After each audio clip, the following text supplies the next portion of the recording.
ஒரு அழகான கடற்கரை கிராமத்தில் சல்மான் என்ற ஒரு தைரியமான குட்டி பூனை வாழ்ந்து வந்தான். ஒரு நாள் இரவு கடல் திடீரென்று கோபமாக எழுந்தது. அலைகள் பெரியதாகி கிராமத்தை மூழ்கடிக்கத் தொடங்கின. அப்பொழுது ஒரு வயதான ஆமை வந்து, கடல் ராஜ்யத்தின் மாய முத்து காணாமல் போயிருக்கு, அதனால்தான் கடல் கோபம் என்றது. சல்மான் உடனே, நான் அதை தேடி கொண்டு வர்றேன் என்றான். அவன் ஒரு சிறிய படகில் கடலுக்குள் சென்றான். வழியில் பெரிய சுழல் அலை வந்தது. சல்மான் தைரியமாக படகை திருப்பி தப்பித்தான்.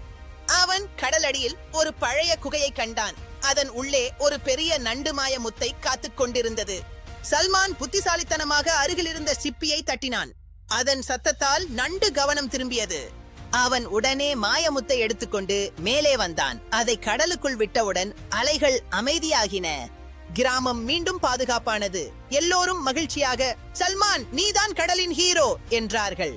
அந்த நாள் சல்மான் கற்றுக்கொண்டான், தைரியமும் அறிவும் இருந்தால் எந்த புயலையும் அமைதியாக்கலாம். தைரியமும் அறிவும் இருந்தால் எந்த புயலையும் அமைதியாக்கலாம். கதை பிடித்திருந்தால் லைக், ஷேர், சப்ஸ்கிரைப் பண்ணுங்க. சிப்பி பாய் டிவிக்கு.